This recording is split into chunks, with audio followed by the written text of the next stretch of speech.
lalainya semua manusia yang menyusui anaknya dari anak yang disusuinya.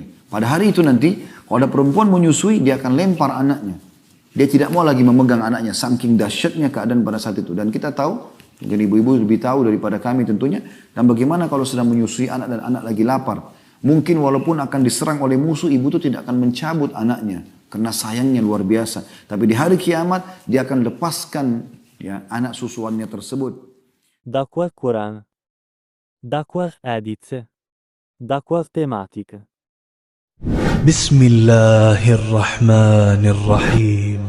Dalam surah Al-Baqarah, surah Al-Imran, surah An-Nisa, surah Al-Ma'idah, surah Al-An'am, surah-surah berurutan semua umumnya banyak disinggung tentang masalah hari kiamat. Ya. Surah Al-A'raf tentang sebuah tempat yang orang belum jelas statusnya apakah ke surga atau ke neraka, nanti akhirnya mereka akan ke surga juga karena ya, amal mereka masih berimbang antara baik sama buruk. Kemudian juga banyak Allah sebutkan dalam surah At-Taubah, surah Yunus, surah Hud, Yusuf, Ar-Ra'd. Banyak surah-surah ini menjelaskan tentang masalah hari kiamat. Nanti akan kita lebih fokus membaca beberapa ayat insya Allah dalam surah Al-Hajj untuk membuktikan bagaimana Allah memastikan kiamat itu memang benar-benar akan terjadi. Namun ada surah-surah yang jelas Allah pakai namanya sebagai hari kiamat. Contoh misalnya Allah Subhanahu wa taala sebutkan di dalam surah Al-Qiyamah, ya. Allah SWT menamakan memang surah Al-Qiyamah. Dan itu Bapak Ibu bisa baca dalam Al-Quran. Ya. Tepatnya surah Al-Qiyamah itu berada di surah nomor 75. Allah SWT sebutkan memang surah Al-Qiyamah. Begitu juga Allah Subhanahu wa taala menyebutkan surah At-Takwir, ya, surah nomor 81. Masalah langit akan digulung nanti pada hari kiamat. Ya. Kemudian bagaimana surah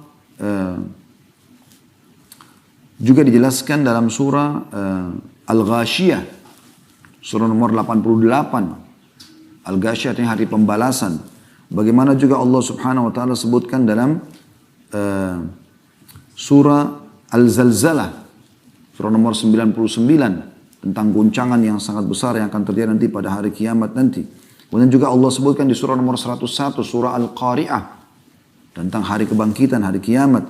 Ini juga Allah Subhanahu wa taala sebutkan tentang masalah hari kiamat tersebut. Jadi ada memang surah-surah yang Allah Subhanahu wa taala sebutkan tentang kepastian kiamat itu akan terjadi. Tapi saya akan coba fokus teman-teman, saya berharap teman-teman bisa membuka ya aplikasi Al-Qur'annya. Kita akan coba baca surah Al-Hajj. Karena dalam surah ini, ya, di ayat-ayat pertamanya, bagaimana Allah Subhanahu wa taala memastikan kalau kiamat itu akan terjadi. Ya. Kita akan coba insya Allah baca dan buka teman-teman sekalian surah Al-Hajj.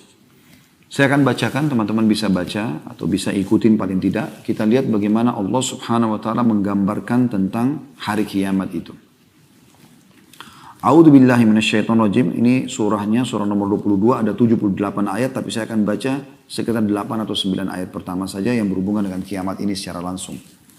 Ayat pertamanya Allah SWT langsung mengingatkan dengan sangat tegas. A'udzu billahi minasyaitonir rajim. Bismillahirrahmanirrahim. Ya ayyuhan nasu taqu rabbakum.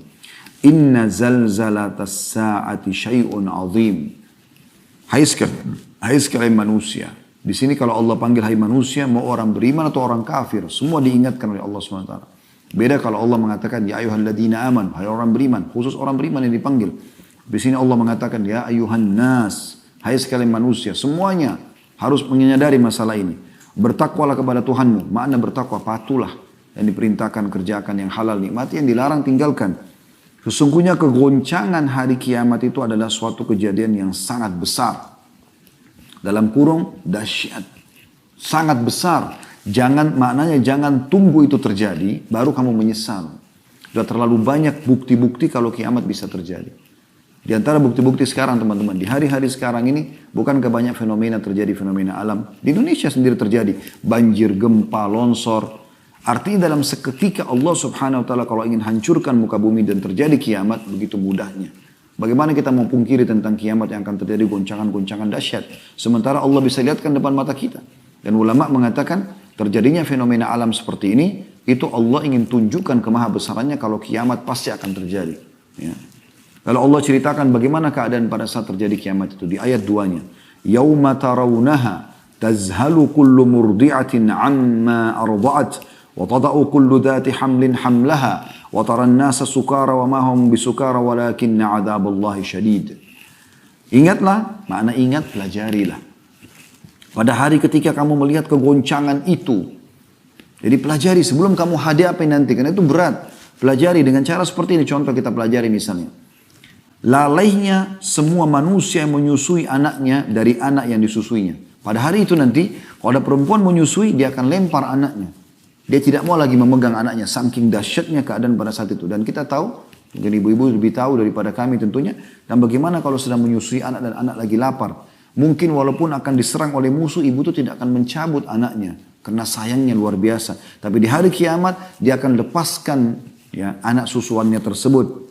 Dan gugurlah kandungan segala wanita yang hamil. Kalau ada yang hamil, tiba-tiba keguguran. Karena dahsyatnya pada saat itu.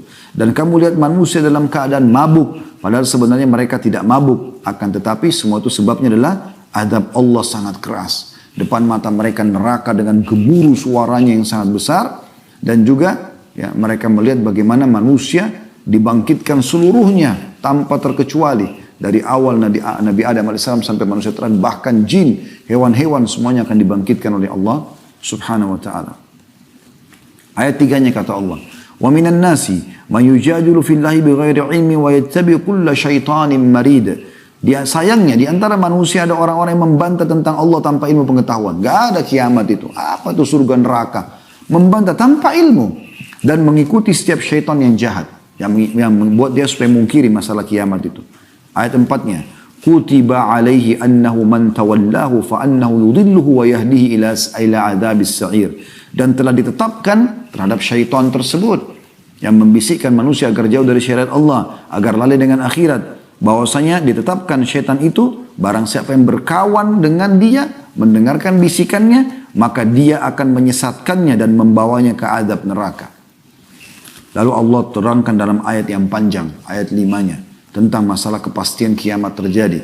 Ya ayyuhan nasu in kuntum fi raibin minal ba'thi fa inna khalaqnakum min turabin thumma min nutfatin thumma min 'alaqah thumma min 'alaqatin thumma min mudghatin mukhallaqatin wa ghairi mukhallaqatin linubayyana lakum wa nukhirru fil arhami ma nasha'u ila ajalin musamman thumma nukhrijukum tifla thumma nukhrijukum tiflan thumma litablughu ashuddakum wa minkum man yutawaffa wa minkum man yuraddu ila ardhil umri likay la ya'lama min ba'di ilmin syai'a wa taral arda hamidatan fa idza anzalna 'alaiha al-ma'a ihtazzat wa rabat wa ambatat min kulli zawjin bahij. Artinya, hai manusia, jika kamu dalam keraguan tentang kebangkitan dari kubur, ada hari kiamat, maka ketahui ya, tentu kiamat punya banyak nama. Hari kiamat, ya, hari pembangkitan, Yaumuddin, Malik Yaumuddin, hari pembalasan, Yaumul Ba'ats, ya, hari dibangkitkan, dikeluarkan dari kuburan, banyak nama-namanya. Maka ketahuilah, sesungguhnya kami telah, kalau kamu ragu, maka kami akan ajak kamu berbicara, hai Musa, dengan akal kemanusiaanmu. Kami telah menciptakan kamu, menjadikan kamu dari tanah, Nabi Adam alaihissalam. Kemudian dari setetes mani, setelah itu generasinya mulai berkembang dengan setetes sperma dituangkan ke rahim seorang wanita. Kemudian dari segumpal darah, kalau ketemu seluruh sama sperma akan menjadi segumpal darah. Semua ilmu medis sudah mempelajari masalah itu. Dan sekarang dengan teknologi canggih bisa kita tonton semua itu secara ilmiah. Kemudian dari segumpal daging, darah berubah jadi daging. Yang sempurna kejadian dan yang tidak sempurna. Agar kami jelaskan kepada kamu dan kami tetapkan dalam rahim. Siapa yang akan hidup, siapa yang akan gugur. Apa yang kami kehendaki sampai waktu yang telah ditentukan. Kami tentukan jenis kelaminnya, kapan dia keluar, lahir umur 7 bulan kah di perut ibunya, 8 bulan kah, 9 bulan kah, laki-laki atau perempuan, jenis kelaminnya, kemudian rambutnya, kulitnya, segala macam. Kemudian kami keluarkan kamu sebagai bayi. Kemudian dengan beransur-ansur kamu sampailah kepada kedewasaan. Dan di antara kamu ada yang diwafatkan dan ada pula yang di antara kamu yang dipanjangkan umurnya sampai pikun. Supaya dia tidak mengetahui lagi sesuatu pun yang dahulu telah diketahuinya. Jadi Allah ceritakan, kalau kau ragu dengan kebangkitan setelah kau mati nanti, bagaimana dulu kami ciptakan kamu sendiri, begitu juga kami akan bangkitkan kamu. Ini prosesmu untuk kamu diciptakan itu. Dan pada saat itu kamu akan lihat bumi kering. Kemudian apabila telah, dan ini contohnya Allah mengatakan, dan kamu lihat bumi itu kering, tandus, kemudian apabila telah kami turunkan air hujan di atasnya, hiduplah bumi itu dan suburlah, dan menumbuhlah berbagai macam tumbuh-tumbuhan yang indah. Artinya, begitulah kami bangkitkan kalian. Tadinya orang sudah mati, masuk ke tanah, kering, jadi tulang belulang. Bagaimana tanah tandus pun kami turunkan hujan, lalu kemudian jadi subur, tumbuh-tumbuhan, begitu juga kami akan bangkitkan kalian. Ayat 6-nya. ذَلِكَ بِأَنَّ اللَّهَ هُوَ الْحَقُّ وَأَنَّهُ يُحْيِي الْمَوْتَى وَأَنَّهُ عَلَى كُلِّ شَيْءٍ قَدِيرٌ. Yang demikian itu karena sungguhnya Allah, dialah yang hak, dan sungguhnya dialah yang menghidupkan segala yang mati, dan sungguhnya Allah Maha Kuasa atas segala sesuatu. Sehebat apapun kita teman-teman, kita akan kembali kepada Allah Subhanahu Wa Taala. Hebat dari sisi ibadah, dekatkan diri kepada Allah, atau memang hebat dalam kemaksiatannya, semua akan kembali kepada Allah Subhanahu Wa Taala. Dalam ayat yang dikatakan wa ilaihi turja'un, kepadanya kalian akan dikembalikan. Di ayat 7-nya, wa anna as-sa'ata atiyatun la raiba fiha wa anna Allah yab'atsu man fil qubur. Dan sungguhnya benar-benar hari kiamat itu pasti datang. Ini sebab kita namakan judul kita kiamat pasti datang dari potongan ayat ini. Allah mengatakan dan sungguhnya hari kiamat pastilah datang. Tidak ada keraguan kepadanya. Dan bahwasanya Allah membangkitkan semua orang yang ada di dalam kubur. Ya. Lalu kemudian Allah SWT tutup, ini ayat terakhir kita baca sampai ayat 8-nya. Allah SWT mengatakan, وَمِنَ النَّاسِ مَا يُجَادِلُ فِي اللَّهِ بِغَيْرِ عِلْمٍ وَلَا هُدًى وَلَا كِتَابٍ مُنِيرٍ. Tapi sayangnya di antara manusia ada orang-orang yang membantah tentang Allah tanpa ilmu pengetahuan, tanpa petunjuk dan tanpa kitab atau wahyu yang bercahaya. Jadi mereka membantah tentang masalah kiamat ini dengan tanpa ilmu sama sekali. La haula wa la quwata illa billah. Baik teman-teman sekalian, kita juga coba baca lengkap insyaAllah surah Zalzalah. Ini saya pilih karena teman-teman mungkin umumnya menghafalnya, sering dipakai dalam sholat. Bagaimana Allah SWT gambarkan surah Zalzalah ayat 1 sampai ayat 8-nya ya. A'udzu billahi minasyaitonir rajim. Idza zulzilatil ardu zilzalaha. Apabila bumi digoncangkan dengan goncangan yang dahsyat ya, pada hari kiamat itu. Wa akhrajatil ardu athqalaha. Bumi mengeluarkan semua beban-beban berat yang dikandungnya. Semua gunung-gunung tercabut, semua yang berat, yang ada bobot sehingga membuat bumi itu bisa stabil diangkat oleh Allah SWT ya. Wa qala al-insanu ma laha. Pada saat itu manusia mulai berkata, ada apa dengan bumi ini? Selanjutnya, yauma idzin tuhadditsu akhbaraha. Pada hari itulah bumi menyampaikan tentang beritanya. Ya. Bi anna rabbaka auha laha. Bahwasanya Tuhanlah Allah yang telah memerintahkan dia menjadikan atau terjadi seperti itu. Yauma idzin yasdurun nasu ashtatan liyura a'malahum. Pada saat itu manusia akan dibangkitkan ya, dalam keadaan bermacam-macam. Nah, ada penjelasan macam-macam adalah orang beriman akan bercahaya, orang kafir akan hitam kelam. Ya. Faman ya'mal mithqala untuk mereka melihat amal-amal mereka, faman ya'mal mithqala dzarratin khairan yara. Siapa yang berbuat seperti biji sawi dari kebaikan, dia akan lihat. Sekecil apapun kebaikan yang Bapak Ibu lakukan, tidak ada yang sia-sia. Wa may ya'mal mithqala dzarratin syarran yara. Siapa yang berbuat seperti biji sawi dari keburukan, dia juga akan lihat dan semua akan dipertanggungjawabkan. Ini jelas 8 ayat semuanya cerita tentang masalah neraka. Maksudnya hari kiamat, mohon maaf, hari kiamat. Dan sangat jelas. Begitu juga dalam surah Al-An'am, Allah Subhanahu wa taala juga menyebutkan ya, dalam surah Al-An'am surah nomor 6 ayat 158. Allah Subhanahu wa taala berfirman, Al-An'am surah nomor 6 ayat 158. A'udzu billahi minasyaitonir rajim. Hal yanzuruna illa an ta'tiyahumul malaikatu aw ya'tiya rabbuk aw ya'tiya rabbuka aw ya'tiya ba'du ayati rabbik yauma ya'ti ba'du ayati rabbika la yanfa'u nafsan imanuha lam takun amanat min qablu aw kasabat fi imaniha khaira. Al-ayat. Apa yang mereka tunggu-tunggu?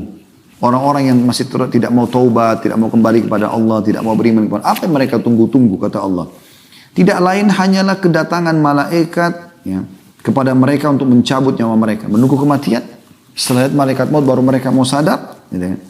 Atau kedatangan Rob, ya, atau Rob kalian, maksudnya di sini adalah bertemu dengan Allah Subhanahu Wa Taala pada hari kiamat. Allah akan hisab mereka. Atau kedatangan sebagian tanda-tanda Robmu, tanda-tanda kiamat. Nanti akan kita jelaskan insya Allah karena kiamat tidak akan terjadi sampai tanda-tandanya terlihat semua. Pada hari datangnya sebagian tanda-tanda Rabbmu itu tidaklah bermanfaat lagi iman seseorang bagi dirinya sendiri yang belum beriman sebelum itu, dan atau dia belum mengusahakan ya kebaikan dalam masa imannya tadi. Jadi kalau sudah datang hari kiamat, datang kematian, nggak ada lagi manfaatnya tentu. Ya. Kemudian teman-teman sekalian, kita juga bisa melihat di dalam ya, surah Maryam, surah nomor 19, ayat 68 sampai 72. Ini ayat Al-Quran terakhir yang kita baca di pembukaan ceramah kita ini. Insya Allah kita akan kuatkan dia dengan hadis-hadis Nabi SAW dan tanda-tanda kiamat ya. Surah Maryam silakan buka surah nomor 19 ayat 68 sampai 72. Ya, yang bunyinya A'udzubillahi minasyaitonirrajim. Fawarabbika lanahsyurannahum wasyayatina thumma lanuhdirannahum hawla jahannama jithiya. Thumma lananzi'anna min kulli syi'atin ayyuhum ashaddu 'ala ar-rahmani 'itiyya. Thumma lanahnu a'lamu billadina hum awla biha siliya. Wa in minkum illa wariduha kana 'ala rabbika hatman maqdiya. Thumma nunajji alladhina ittaqaw wa nadhara adh-dhalimina fiha jithiya. Demi Rabbmu, hai Muhammad, pasti terjadi. Sesungguhnya akan kami bangkitkan mereka bersama syaitan-syaitan. Para orang-orang kafir, orang ahli maksiat akan dibangkitkan. Syaitannya pun akan dibangkitkan yang menggoda mereka. Kemudian kami akan datangkan mereka di sekeliling Jahannam, neraka, bersama-sama dalam keadaan berlutut, ya, terhina mereka. Kemudian pasti akan kami tarik dari tiap-tiap golongan siapa di antara mereka yang sangat durhaka kepada Zat yang Maha Pemurah, pada Allah. Dan kemudian kami sungguh lebih mengetahui orang-orang yang seharusnya dimasukkan ke dalam neraka itu. Gak ada lagi negosiasi, gak ada lagi sogokan, gak ada manipulasi di hari kiamat, semua pasti jelas. Yang ahli surga akan jelas, ahli neraka akan jelas. Anda tidak akan punya apa-apa lagi di sana untuk membela diri. Dan tidak ada seorang pun darimu melainkan akan mendatangi neraka itu. Orang kafir akan masuk ke dalam, orang beriman akan lewat di atasnya. Karena sirat akan dibentangkan di atas neraka itu. Ya, baru kita menuju ke surga. Semua tujuannya agar kita pun kalau masuk ke surga insya Allah pernah melihat neraka itu. Dan bagaimana besarnya nikmat Allah yang kita rasakan karena selamat dari api neraka. Apalagi sampai masuk ke dalam surga. Kemudian Allah mengatakan, ya, dan sesungguhnya itu sesuatu yang pasti terjadi. Ya, lewat di neraka itu. Kemudian kami akan menyelamatkan orang yang bertakwa, ya, dari neraka itu agar masuk ke dalam surga lewat di atas sirat. Dan kami akan tinggalkan orang-orang zalim dalam keadaan berlutut atau terhina. Ya. Jadi ini jelas sekali bagaimana Allah SWT menggambarkan masalah itu. Beruntunglah teman-teman sekalian kalau kita engah mengambil dan memahaminya. Apalagi ini masuk dalam salah satu dari 6 rukun iman kita. Selain iman kepada Allah, iman kepada malaikat, iman kepada kitab kita, para rasul-rasul, hari kiamat. Dan juga ya, qadha atau takdir baik dan takdir buruk. Beriman kepada hari kiamat ini manfaatnya banyak sekali teman-teman sekalian. Di antaranya adalah beriman kepada Allah, mendapatkan pahala, menyempurnakan iman karena rukun iman. Yang kedua, dia akan menenteramkan hati seseorang di dunia ini. Ya, tidak ada orang yang tertimpa musibah, lalu dia ingat akan terjadi kiamat. Misalnya dia ditipu orang, dia kena penyakit kronis. Tapi kalau dia ingat akhirat, ternyata di sana ada kehidupan abadi. Karena orang dibangkitkan nanti hari kiamat, nggak ada lagi teman-teman orang tua, anak-anak, nggak ada lagi. Dia dibangkitkan dalam kondisi semuanya dewasa. Kata Nabi SAW, seluruh orang dibangkitkan pada hari kiamat dengan gambar poster Adam. Ya, 60 siku ke langit. Semuanya ahli surga, ahli neraka. Tapi ahli neraka pada saat dimasukkan nanti ada yang lebih membesar tubuhnya untuk menambah siksaan bagi mereka. Ya, teman-teman bisa ikutin di kajian kita di sore hari sebentar hari Senin. Dan beberapa kajian sebelumnya tentang masalah neraka. Sudah kita bahas panjang lebar masalah itu ya. Tapi ahli surga mereka akan setinggi Nabi Adam AS, tidak bertambah ya, dari itu. Dan umur mereka 33 tahun. Gak lebih sehari, gak kurang sehari. Sampai dalam hadis yang lain kata Nabi SAW, tidak ada orang yang meninggal. Bayi ataupun sudah sangat tua. Bayi mungkin baru 2-3 hari umurnya meninggal. Atau orang sudah sangat tua 100 tahun, 150 tahun, 200 tahun umurnya meninggal dunia. Kecuali akan dibangkitkan 33 tahun. Jadi tidak ada lagi anak-anak, tidak ada bayi, tidak ada orang dewasa. Dan tidak ada juga lagi, kata Nabi SAW, orang kalau masuk ke dalam surga. Tidak ada lagi sakit. Ya. Tidak ada beringus, tidak ada meludah. Kata Nabi SAW, tidak ada buang air besar, tidak ada buang air kecil. Orang di surga tidak akan rusak pakaiannya, tidak akan habis masa mudanya. Tidak ada WC di surga itu. Tidak butuh orang kamar mandi. Kata Nabi SAW, semua makanan minuman yang tidak dibutuhkan oleh tubuh mereka akan keluar dalam bentuk keringat yang lebih wangi dari bau kasturi. Semua kehidupan yang berbeda, ya, abadi selamanya. Dan kita sedang menuju ke sana. Allah Subhanahu wa taala menciptakan kedua orang tua kita yang mulia, Adam dan Hawa alaihi wassalatu wassalam, itu untuk di surga. Kemudian mereka diturunkan untuk bertugas di dunia, kemudian kembali lagi ke surga. Kita ini adalah anak-anak surga, harusnya kita kembali ke surga. Tapi Allah SWT berikan syarat, harus patuh kepada Allah. Siapa yang membangkang selama di dunia, yang Allah berikan umur yang terbatas, maka dia akan masuk ke neraka dan Allah sudah gambarkan neraka. Apa kata Nabi Muhammad SAW dalam hadis sahih? Tidak ada sesuatu yang kalian butuhkan untuk masuk ke dalam surga dan selamat dari neraka kecuali sudah dijelaskan kepada kalian. Jadi jelas. Kata Nabi SAW juga, kalian semua akan masuk surga kecuali orang yang aba, menolak. Kata para sahabat, ya Rasulullah, siapa yang nolak itu ya Rasulullah? Kata Nabi SAW, man ata'ani dakhala al-jannah. Siapa yang patuh kepada aku akan masuk surga. Wa man asani dakhala an-nar. Siapa yang durhaka maka akan masuk dalam api neraka. Ya. Jadi kiamat ini teman-teman sesuatu yang pasti datang. Harus kita punya persiapan. Pernah ada sahabat bertanya dalam hadis Bukhari Muslim, ya Rasulullah, siapakah orang mukmin yang paling cerdas? Kata Nabi SAW, orang yang paling banyak mengingat kematian akhirat dan punya persiapan yang cukup untuk itu. Itu orang mukmin yang paling cerdas. Ya.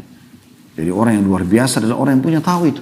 Tetap di dunia dia berpakai pakaian yang bagus, dia punya kendaraan yang bagus, dia cari rezeki yang halal, rumah yang bagus, dia biaya keluarganya maksimal. Tapi dia tidak, semua itu dibawa untuk menuju ke akhirat sana. Bagaimana para salafus salih, mereka pada saat bersedekah, lalu kemudian mereka dibawa sedekahnya itu oleh orang-orang miskin. Mereka tersenyum gembira sambil berkata kepada orang di sekitarnya, lihatlah orang-orang ini membawa amal-amal kami, ketimbangan amal kami pada hari kiamat tanpa diupah sedikit pun. Mungkin sebagian orang yang masih berpikiran kapitalis, bukan berpikiran Islam, dia akan berpikir kalau dia keluarkan sesuatu dia berikan pada orang, sebenarnya dia sedang memberikan keuntungan pada orang tersebut. Sebenarnya tidak. Karena orang itu cuma menghabiskan untuk urusan dunia. Beri makanan, pakaian, selesai. Tapi nilai itu bagi kita yang bersedekah tidak akan hilang. Kita akan temukan. Bahkan dilipat gandakan menjadi 10 kali lipat dan kelipatan-kelipatan yang banyak. Tergantung daripada kadar keikhlasan seseorang. Jadi orang beriman tahu. Beriman tentang akhirat ini akan membawa orang lebih tenang melalui dunia. Semua masalah akan jadi kecil. Semua juga nikmat akan kita limpahkan dan kita habiskan sebagai tanda syukur kepada Allah yang juga akan kita harapkan membawa ke akhirat sana. Kemudian teman-teman sekarang kiamat ini sudah terlalu banyak tanda-tandanya dan memang Nabi SAW menjelaskan akan terjadi tanda-tanda. Ulama membagi ada tanda-tanda kecil, ada tanda-tanda besar. Tanda-tanda kecil ada yang sudah terjadi, ada yang sedang terjadi, ada yang belum terjadi. Tanda-tanda kiamat besar belum terjadi semuanya. Ya. Tapi ini semua teman-teman akan pasti terjadi sebelum terjadinya kiamat yang besar. Ya. Tanda-tanda kiamat kecil yang sudah terjadi adalah sabda Nabi SAW, hitunglah kiamat itu termasuk lahirnya aku, diutusnya aku dan meninggalnya aku. Tiga-tiga sudah terjadi. Nabi SAW sudah lahir, sudah diutus dan sudah meninggal dunia. Kemudian beliau sebutkan juga termasuk tersebarnya taun amwas, ya, virus taun yang ini terjadi di zaman Umar bin Khattab radhiyallahu anhu yang banyak sahabat juga terbunuh dengan virus ini, gitu kan? Dibebaskannya Palestina di zaman Umar bin Khattab juga terjadi. Ya. Ini semua sudah terjadi tanda-tanda kiamat ini. Jadi cukup banyak yang sudah terjadi. Bahkan Nabi SAW menjelaskan, ya, kalau kaum muslimin akan membuka wilayah Hira dan memang sudah berhasil juga, ya, dibebaskannya. Islam akan membebaskan Konstantinia atau Konstantinopel, Turki, Istanbul, ya. Itu juga sudah terjadi di tahun 1439 Masehi di zaman Sultan Muhammad Murad Al-Fatih rahimahumullah. Sudah terjadi gitu. Jadi banyak sudah terjadi. Ya. Tentu ada juga yang lain saya tidak jelaskan semuanya karena cukup panjang bahasan. Tidak mungkin dalam sejam. Anda bisa kembali ke kajian kami tentang hari kiamat cukup banyak. Di antaranya bedah buku Minhajul Muslim, ya. Di bab tentang beriman kepada hari kemudian. Kemudian ada juga yang sedang terjadi.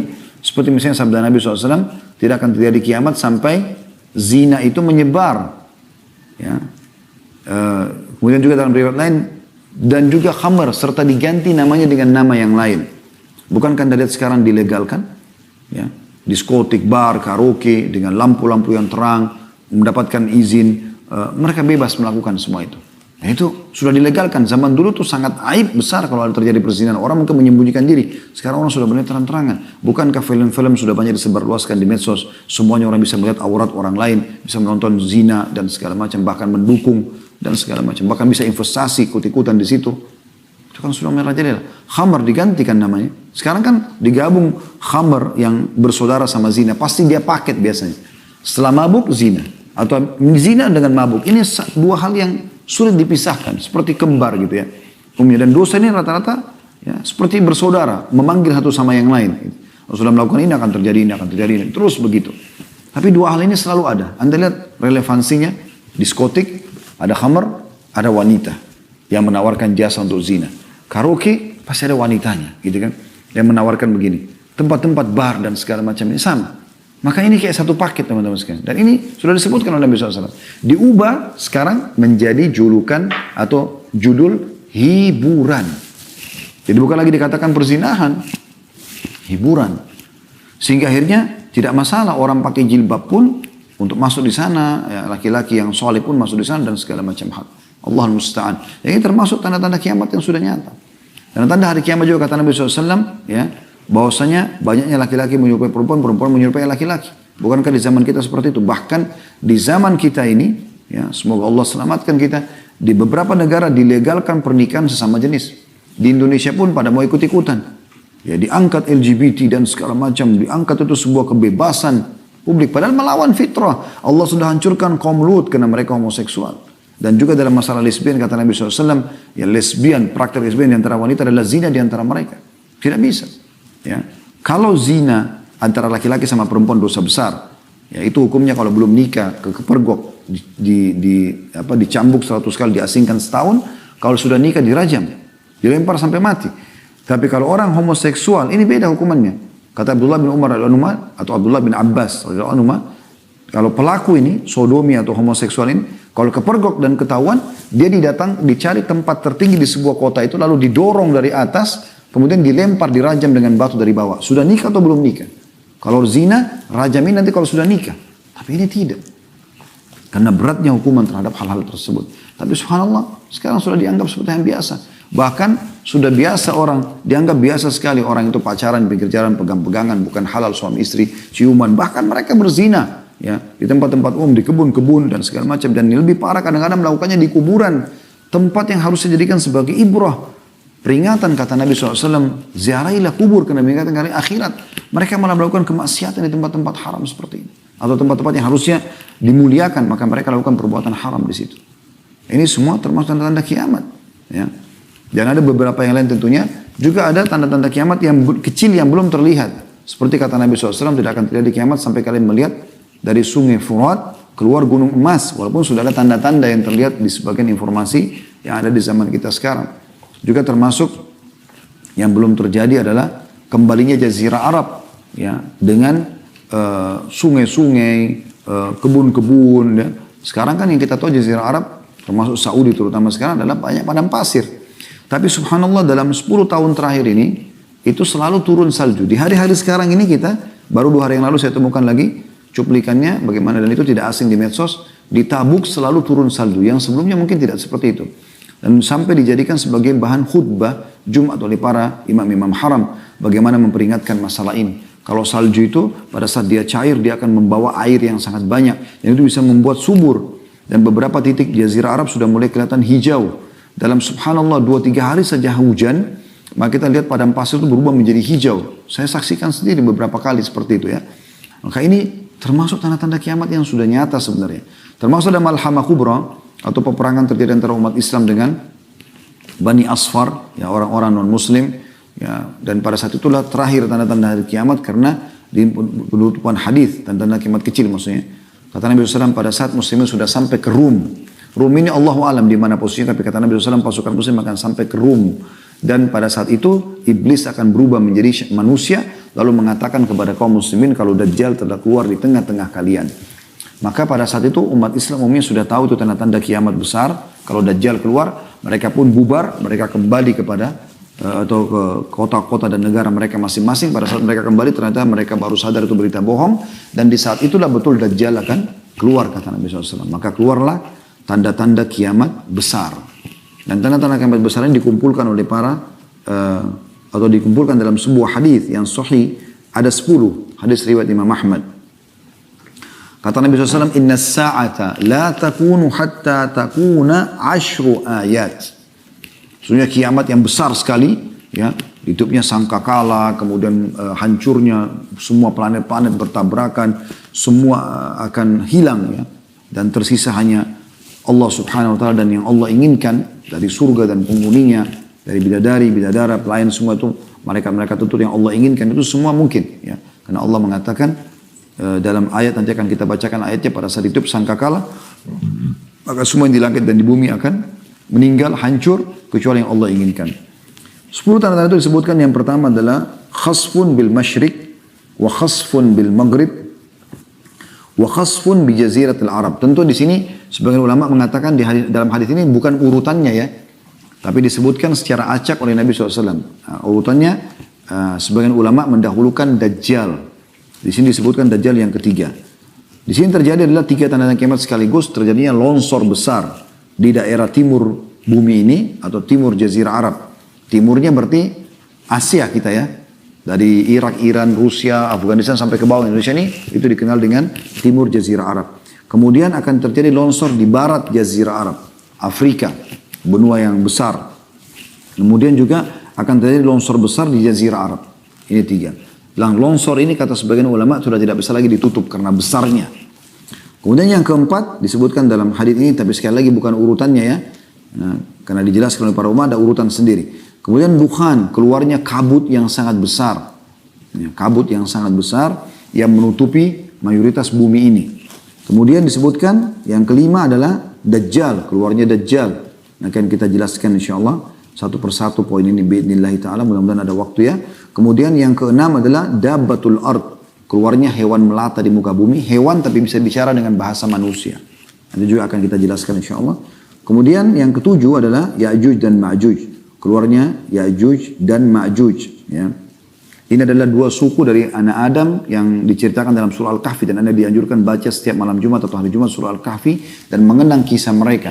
Bagaimana Raja Dzulqarnain itu menutup atau menyembunyikan mereka bukan menyembunyikan sebenarnya, lebih menghalang mereka di sisi sebuah gunung yang ditutup dengan beberapa besi yang dicairkan, ditaburi dengan cairan timah cair ya, hingga menguatkan gunung tersebut dan tidak bisa ditembus oleh Ya'juj Ma'juj, tapi mereka akan keluar nanti di akhir zaman nanti. Yang ke-8 tulu'us syams min maghribiha, keluarnya terbitnya matahari dari tempat terbenamnya. Sekarang terbit dari timur, terbenam di barat, nanti akan terbalik di hari kiamat itu, menjelang hari kiamat. Ya, kemudian yang ke-9 adalah narun takhruju min ka'ril adan. Ya.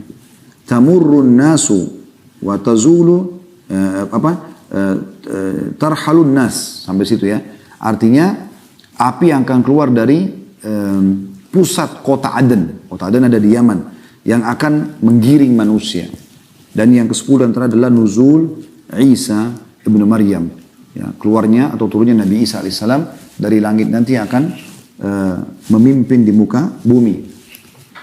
Baik teman-teman, ini kurang lebih sebutan secara acak, tapi kalau ulama coba menyusun sesuai dengan riwayat-riwayat yang ada, maka mereka menyebutkan yang pertama dari 10 adalah keluarnya Dajjal. Karena disebutkan dalam hadis tentang peperangan muslimin dengan Bani Asfar atau orang-orang non-muslim ya, yang besar-besaran nanti perang besar. Bahkan kata Nabi SAW, karena akan melawan mereka dan mereka dibawa 80 bendera. Jadi sangat besar sekali perang tersebut, dan umat Islam akan memenangkan peperangan. Pada saat mereka tiba di Rum, maka syaitan menjelma jadi manusia, lalu mengingatkan Islam kalau Dajjal telah keluar di tengah-tengah mereka. Maka mereka pun kembali, itu tanda-tanda kiamat kecil terakhir. Ternyata Dajjal belum keluar, tapi pada saat itu Dajjal akan keluar. Dajjal diambil dari kata-kata Dajjala yang berarti kekacauan, dan dia adalah dari anak Adam. Nabi SAW sebutkan cirinya cukup banyak, saya ringkaskan karena lihat waktu. Dahinya lebar dan rambutnya keriting, ya, kemudian dia memiliki kulit yang agak cenderung kepada gelap ya, memiliki dada dan pundak yang lebar, dan dia memiliki mata yang rusak ya, sebelah kanannya. Kata Nabi SAW, ketahuilah Dajjal memiliki mata yang rusak dan Tuhan kalian tidak rusak matanya ya, karena dia akan mengaku sebagai Tuhan. Lalu Nabi SAW sebutkan dalam sebuah hadis, Dajjal akan keluar di tengah-tengah kalian, maka dia akan tinggal selama 40 hari. Maka 40 hari dalam riwayat dikatakan seharinya seperti setahun, seharinya seperti sebulan, seharinya seperti sepekan, hari-hari sisanya seperti hari-hari kalian. Jadi kalau setahun berarti 1 tahun. Ya, kita pegang misalnya lafaz Nabi SAW secara zahirnya begitu. Setahunnya kan 140 hari. Kalau kita kurangi 1 hari berarti sisa 39 hari. Setahun. Hari keduanya seperti sebulan.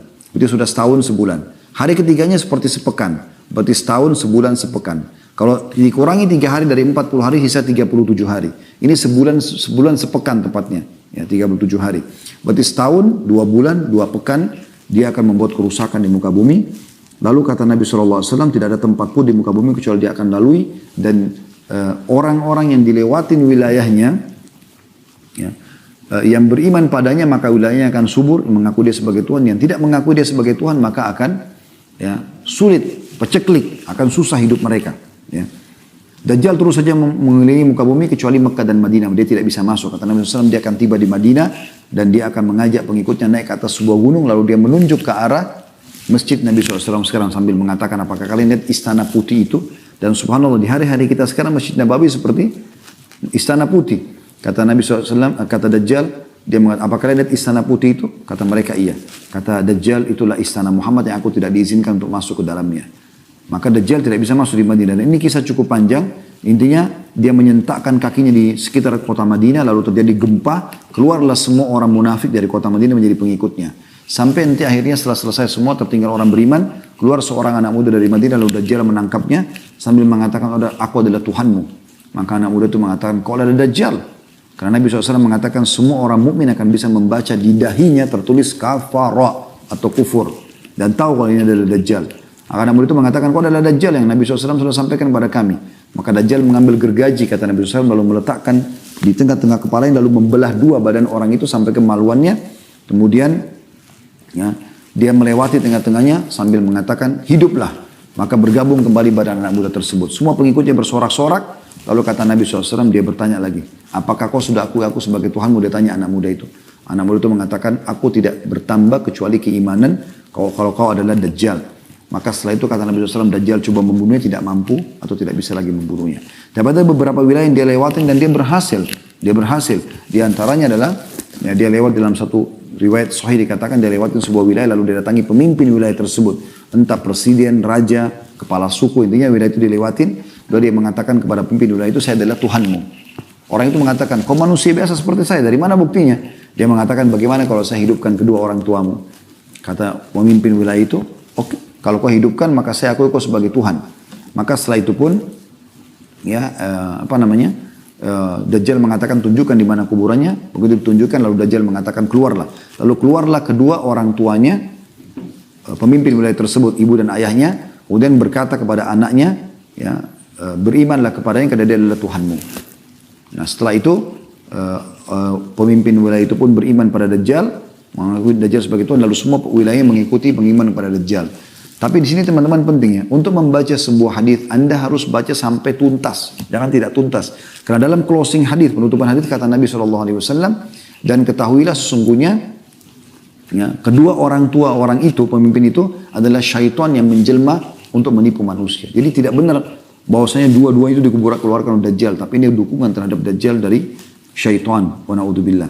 Ya, kemudian setelah itu Allah SWT turunkan Nabi Isa ya untuk membunuh Dajjal pada saat itu. Keluarlah Dajjal, Nabi Isa AS turun, kata Nabi SAW, pada saat keluar seseorang dari keturunanku bernama Mahdi, atau namanya seperti namaku Muhammad bin Abdullah, kemudian membawa pasukan ke masjid Menara Putih di negeri Syam, kemudian disitulah dia akan mengimami orang sholat asar, Isa turun sambil memegang kedua sayap ya, malaikat, kemudian ikut sholat bersama dengan mereka, lalu Nabi Isa memimpin pasukan tersebut menuju ke wilayah Palestina, ya, tempat Dajjal ada, kemudian membunuh Dajjal. Kata Nabi SAW, Isa pun pada saat tampil dan dilihat oleh Dajjal, Dajjal melepuh seperti melepuhnya barang, ya, meleleh gitu ya. Dia meleleh. Maka dibunuhlah oleh Dajjal, Dajjal dibunuh oleh Nabi Isa AS. Nabi Isa menghancurkan salib, membunuh babi-babi dan seterusnya, dan cerita cukup panjang masalah itu. Kemudian setelah itu Nabi Isa memimpin keadilan di muka bumi, lalu keluar Ya'juj dan Ma'juj setelahnya. Jadi ini urutannya kurang lebih. Ya'juj dan Ma'juj ini dua suku akan keluar, kata Nabi SAW, Allah berfirman kepada Isa, hai Isa, ya, selamatkanlah dirimu ke gunung Tur di Palestina, ya, bersama pengikutmu, karena aku akan mengeluarkan hamba-hambaku yang tidak ada orang yang mampu melawannya. Maka mereka akan keluar, Ya'juj dan Ma'juj itu, kemudian mereka akan membuat kerusakan di muka bumi. Ya'juj Ma'juj ini golongan tersendiri. Mereka manusia seperti kita tapi mereka punya ciri-ciri sendiri yang mereka ini berbeda sama kita. Memang Allah SWT jadikan mereka sebagai cobaan. Mereka hidupnya semuanya kerusakan. Mereka membunuh siapapun yang selain mereka.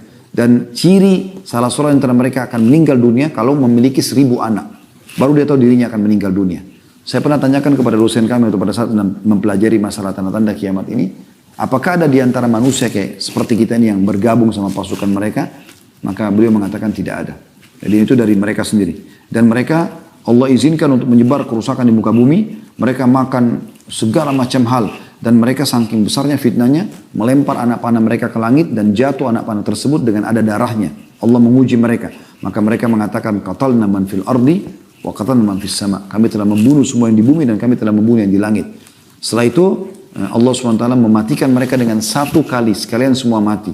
Allah SWT keluarkan di leher mereka bagian belakang seekor binatang kecil yang membuat mereka mati seketika semuanya. Lalu Allah pun menurunkan hujan setelah itu membersihkan bumi dari mereka dengan mengutus juga burung-burung yang mencengkram jasad-jasad Ya'juj Ma'juj lalu lempar di lautan. Seperti itu kurang lebih. Dan setelah itu ya terjadilah keamanan sampai Nabi Isa meninggal dunia. Keluar tanda-tanda setelah itu manusia mulai menyimpang lagi, ya mulai menyimpang, mulai menjauh. Maka keluarlah tanda-tanda ya yang selanjutnya, yang keempat yaitu keluarnya dabbah, keluarlah hewan. Ya, hewan melata yang bisa berbicara. Yang membawa cap, kata Nabi SAW. Mengingatkan manusia agar mereka jangan sampai melanggar hukum Allah. Lalu dicaplah siapa yang beriman dan siapa yang kafir pada saat itu. Kemudian setelah itu keluarlah kabut. Ya, yang mengumuni muka bumi ini. Itu yang kelima. Kemudian yang keenam, 7, 8. Terjadi longsor besar. Gitu ya. Di 3 tempat, Jazirah Arab tadi di timurnya dan di baratnya. Kemudian yang kesembilan, keluarnya api dari wilayah Aden. Dan sekarang ini di kota Aden sendiri di Yaman itu sudah ada tanda-tanda ada beberapa titik wilayah yang memang sulit sekali orang hidup di atasnya karena panas sekali. Ditemukan ada api yang sangat besar, apakah itu gunung berapi atau sejenisnya. Yang jelas itu kuasa Allah SWT, tanda kiamat. Yang terakhir adalah terbitnya matahari dari barat ya. Dan ini pada saat itu kata Nabi SAW, Allah akan menerima taubat hambanya selama belum terbit matahari dari barat. Ini tanda-tanda kiamat yang kurang lebih disebutkan yang terakhir teman-teman sekalian. Baik, saya ingin sebenarnya kalau bahas masalah kiamat ini sangat panjang lebar, tapi saya ingin titik beratkan teman-teman sekalian 2 buah hadis yang lain atau 3 buah hadis tentang Nabi SAW. Kemudian coba kita closing dengan sedikit peringatan masalah keimanan apa yang harus kita lakukan teman-teman sekalian. Hadis Nabi SAW yang pertama adalah kata Nabi SAW, ayuhan nas innakum mahsyuruna ila rabbikum hufatan uratan burla. Wahai sekalian manusia, sesungguhnya kalian pasti akan dibangkitkan menuju Tuhan kalian, dihimpunkan di padang mahsyar, sebuah lapangan yang luas, semuanya hanya butiran pasir putih, nggak ada lagi bangunan, nggak ada gunung, nggak ada lautan, ya. Di hadapan Rabb kalian dalam keadaan telanjang kaki, telanjang badan dan tidak bersunat, dibangkit dari kuburan. Tapi tentu nanti dalam hadis lain dijelaskan kata Nabi SAW, awal yang akan dibukakan tanah sehingga dibangkitkan adalah aku. Ya, kemudian awal yang diberikan pakaian adalah Ibrahim alaihissalam. Jadi nanti orang-orang akan diberikan pakaian orang beriman dengan pakaian-pakaian yang bercahaya, orang-orang kafir dengan pakaian yang dari terra yang panas, api, dan terlihatlah perbedaan antara kedua kelompok ini tentunya. Ya. Kemudian kata Nabi SAW, ketahuilah bahwa sesungguhnya orang pertama yang diberi pakaian adalah Ibrahim AS, dan ketahuilah bahwa sesungguhnya nanti akan didatangkan beberapa orang dari umatku, lalu mereka diseret ya, ke sebelah kiri. Ala wa inna awwal khalqi yuksa Ibrahim AS, ala wa innahu sayuja'u birijal min ummati fayu'khadu bihim dhatat shimal. Fa'akulu, maka aku pun berkata, ya Rabbi, ashabi, wahai Tuhanku, itulah sahabat-sahabatku, aku sempat melihat mereka, mereka sempat beriman di masa aku hidup. Fayaqulu innaka la tadri ma ahdathu ba'dak. Maka dikatakan kepada Nabi SAW, sesungguhnya tidak, ya, engkau tidak tahu apa yang mereka lakukan setelah engkau meninggal dunia. Jadi menandakan Nabi SAW juga tidak tahu apa yang terjadi dengan umatnya, kecuali yang diinformasikan kepada beliau. Dan dimaksud juga di sini adalah mereka murtad, adalah orang-orang yang sempat masuk Islam di akhir-akhir hidup Nabi SAW dalam kondisi mereka hanya karena ketakutan dengan Islam, bukan karena keimanannya. Maka mereka banyak yang murtad setelah Nabi SAW meninggal. Ini diantara hadisnya tentunya yang menyebutkan bahwasanya kita akan dibangkitkan pada hari kiamat.